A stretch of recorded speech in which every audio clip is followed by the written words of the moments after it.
Welcome to Success Blueprint for JEE and NEET. Join the class 11th Physics. Study at your own pace and save your time and energy. Please like and subscribe for more educational videos. परिचय। रवि की मां पानी की बाल्टी में detergent powder डाल रही हैं और हाथों से उसे उन्होंने मिलाना शुरू कर दिया है। इस कारण से बड़ी संख्या में साबुनी बुलबुले बनने लगे और वे बाल्टी से बाहर भी आने लगे। रवि इसे कौतूहल से देखता रहा और उसने अपनी मां से पूछा कि साबुनी बुलबुले क्यों बनते हैं, जबकि पानी के बुलबुले ऐसे तो नहीं होते। उसकी मां ने उसे उत्तर दिया कि यह पृष्ठ तनाव के कारण होता है। जब पानी में डिटर्जेंट मिलाया जाता है तो पानी का पृष्ठ तनाव कम हो जाता है, इसलिए ढेर सारे स्थायी बुलबुले बनते हैं। छात्रों, तुम निश्चित रूप से इसके बारे में और अधिक जानना चाहोगे। आज हम तरलों और उनके यांत्रिकी गुणों के बारे में अध्ययन करेंगे। उद्देश्य। इस पाठ के अंत में आप निम्न करने में सक्षम हो जाएंगे: तरलों को परिभाषित करना, दाब की गणना करना, द्रव स्थैतिक व वायुमंडलीय दाब को वर्णित करना, धारा रेखी प्रवाह का वर्णन करना, सांतत्य समीकरण का विश्लेषण करना, बर्नौली का सिद्धांत तथा टॉरिसेली का नियम जानना, श्यानता को परिभाषित करना, स्टोक का नियम तथा रेनॉल्ड्स संख्या को विश्लेषित करना, पृष्ठ तनाव का वर्णन करना, पृष्ठीय ऊर्जा तथा संपर्क कोण की गणना करना और पृष्ठ तनाव पर आधारित घटनाओं के बारे में समझना। परिभाषा। तरल ऐसा पदार्थ होता है जो प्रवाहित हो सकता है, इसलिए तरल शब्द के अंतर्गत द्रव और गैस दोनों ही आ जाते हैं। चूंकि तरल अपनी आकृति तेजी से बदल लेते हैं, इसलिए इनके यांत्रिक व्यवहार को ठोसों की तरह परिभाषित नहीं किया जा सकता। द्रवों तथा गैसों के बीच उल्लेखनीय अंतर होते हैं। गैसें आसानी से संपीड्य होती हैं, जबकि द्रव लगभग असंपीड्य होते हैं। द्रवों का निश्चित आकार होता है, लेकिन गैस जिस बंद पात्र में रखी जाती है उसमें फैलकर उसे भर देती है। दाब। प्रत्येक द्रव अपने भार के कारण एक बल आरोपित करता है। विरामावस्था में किसी द्रव द्वारा आरोपित किया जाने वाला बल द्रव द्वारा प्रति इकाई क्षेत्रफल आरोपित किए गए बल के रूप में परिभाषित किया जाता है। किसी द्रव द्वारा आरोपित बल संपर्क में द्रव के पृष्ठ के अभिलंबवत बल होता है। दाब बराबर बल बटे क्षेत्रफल यानी P बराबर F बटे A। इसका एसआई मात्रक न्यूटन मीटर प्रति वर्ग तथा विमीय सूत्र निम्न होता है। पास्कल के नियम के अनुसार यदि किसी परिबद्ध तरल पर कुछ दाब लगाया जाता है तो ये सभी दिशाओं में समान रूप से प्रसारित हो जाता है। पास्कल के नियम के अनुसार P1 बराबर P2, लेकिन P बराबर F बटे A, इसलिए F1 बटे A1 बराबर F2 बटे A2। ये देता है F2 बराबर A2 बटे A1 गुणे F1। पास्कल का नियम निम्न स्थितियों में लागू होता है: द्रव चालित लिफ्ट, द्रव चालित ब्रेक, द्रव चालित प्रेस, द्रव स्थैतिक तथा वायुमंडलीय दाब। द्रव स्थैतिक दाब को किसी द्रव द्वारा विरामावस्था में लगाए गए दाब के रूप में परिभाषित किया जाता है। एक पात्र में H ऊंचाई तक भरे D घनत्व वाले एक द्रव पर विचार करें। तब द्रव द्वारा आधार पर लगाया जाने वाला दाब निम्न द्वारा व्यक्त है: P बराबर HdG। ये व्यंजक दर्शाता है कि द्रव स्थैतिक दाब निम्न पर निर्भर होता है: द्रव की ऊर्ध्व ऊंचाई तथा द्रव का घनत्व। वायुमंडलीय दाब। वायुमंडल द्वारा लगाया जाने वाला दाब वायुमंडलीय दाब कहलाता है। वायुमंडलीय दाब का मापन करने के लिए प्रयोग की जाने वाली युक्ति वायु दाबमापी यानी बैरोमीटर कहलाती है। एक वायुमंडलीय दाब बराबर 76 सेंटीमीटर पारे द्वारा लगाया गया दाब, या एक एटम बराबर 1.013 गुणे 10⁵ न्यूटन मीटर प्रति वर्ग।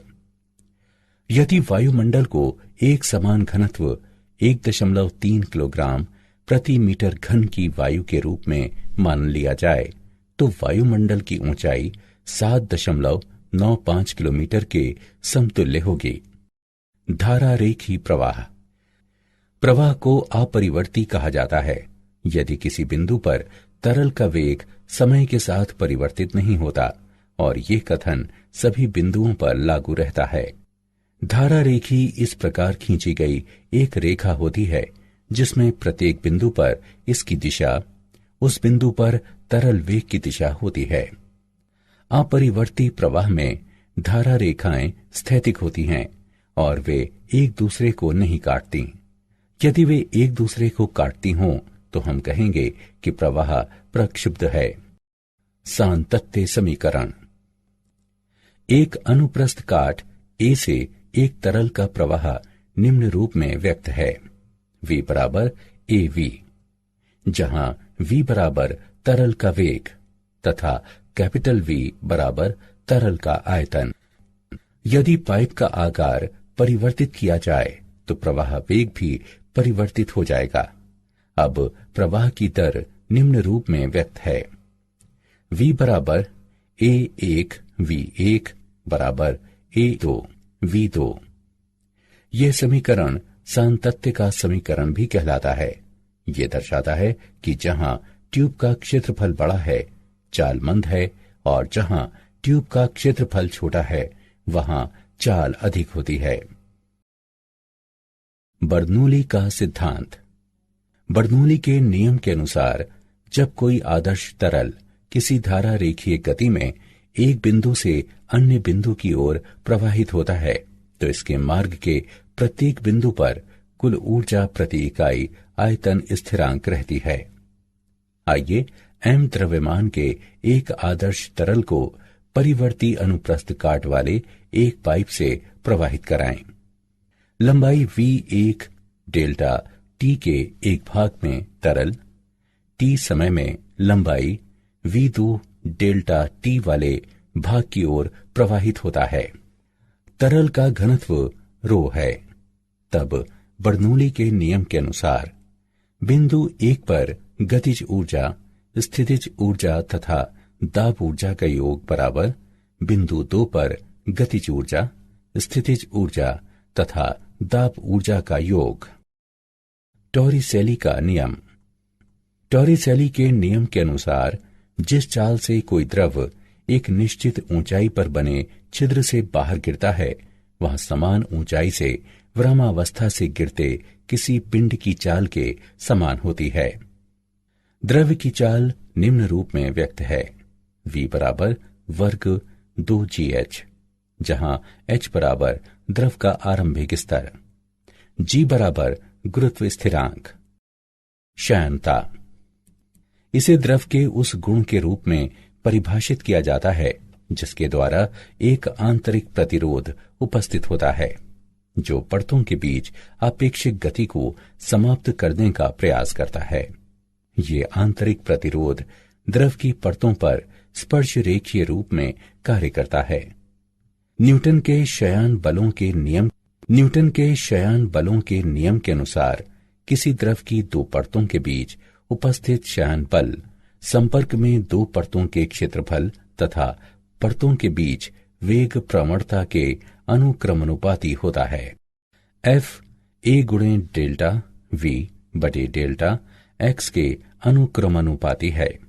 इस समीकरण को निम्न रूप में लिखा जा सकता है। F बराबर माइनस ईटा a गुणे डेल्टा V बटे डेल्टा x, जहां ईटा बराबर द्रव का श्यानता गुणांक है और ऋणात्मक चिन्ह दर्शाता है कि श्यान बल द्रव की गति के सीधे विपरीत है। इसका विमीय सूत्र निम्न है। स्टोक का नियम। स्टोक का नियम कहता है कि जब कोई गोलीय पिंड किसी श्यान तरल के अंदर गमन करता है तो ये तरल की श्यानता के कारण अपनी गति के विपरीत एक बल का अनुभव करता है। ये विपरीत बल शयन बल कहलाता है। किसी विशेष क्षण में ये बल निम्न पर निर्भर करता है: माध्यम की शयनता के गुणांक पर, गोलीय पिंड की त्रिज्या पर, उस क्षण में गोलीय पिंड के वेग पर। बल ईटा त्रिज्या और वेग के अनुक्रमानुपाती होता है। उपरोक्त समीकरणों को सरल करने पर हम निम्न परिणाम प्राप्त करते हैं: F बराबर 6 पाई गुणे ईटा गुणे R गुणे V। उदाहरण। आइए स्टोक के नियम का एक उदाहरण देखें। 1 mm त्रिज्या की वर्षा की एक बूंद वायु में 2.4 मीटर प्रति सेकंड के सीमांत वेग से गिरती है। वर्षा की बूंद पर शयन बल की गणना करें। यदि वायु के लिए ईटा 2 × 10⁻⁴ पॉइस है। आइए इसका हल देखें। दिए गए मान हैं: R बराबर 1 mm, जिसे 0.1 सेंटीमीटर के रूप में लिखा जा सकता है।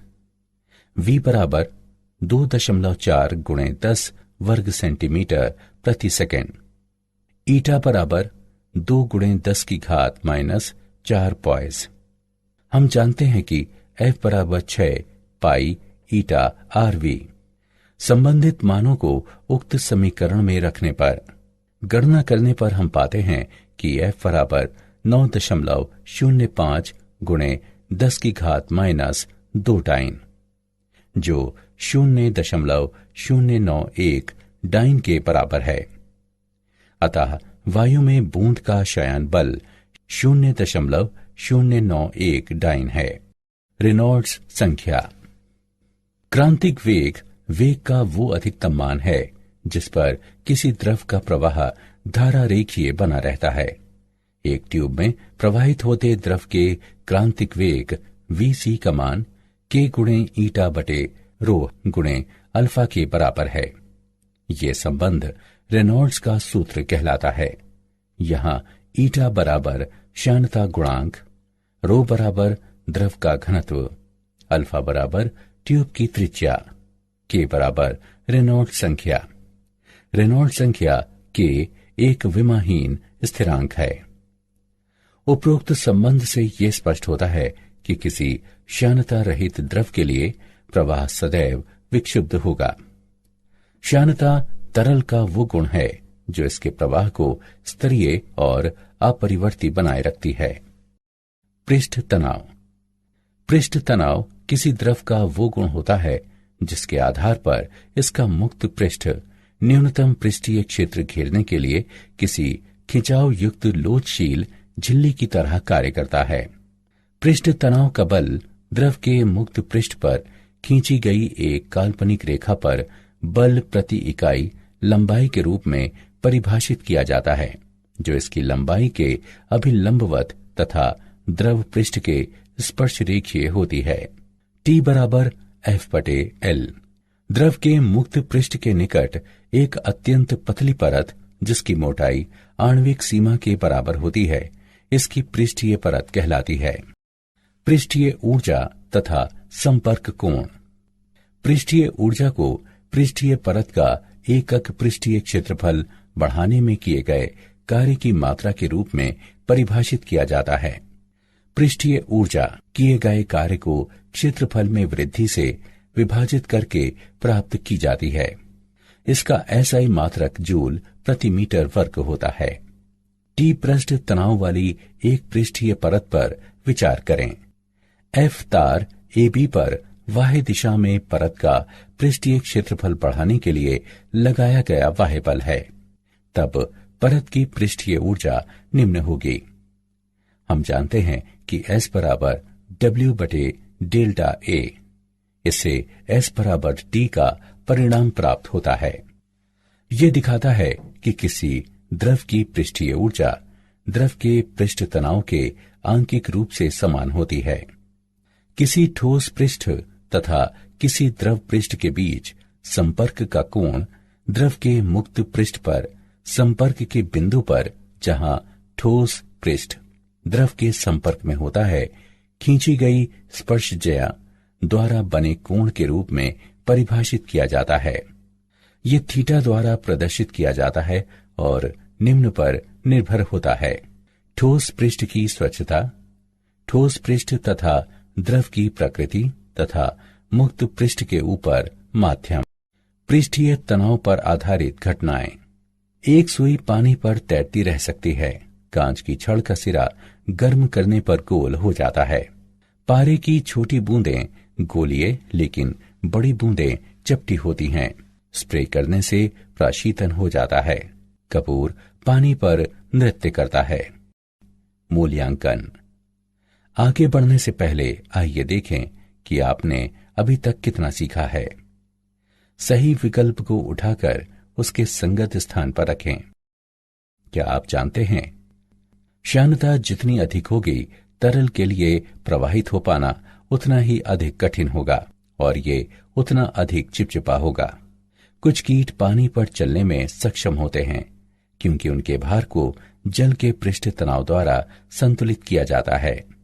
पृष्ठ तनाव के कारण किसी वक्रित द्रव पृष्ठ के अवतल पार्श्व पर दाब इसके उत्तल पार्श्व पर दाब की तुलना में सदैव अधिक रहता है। सारांश।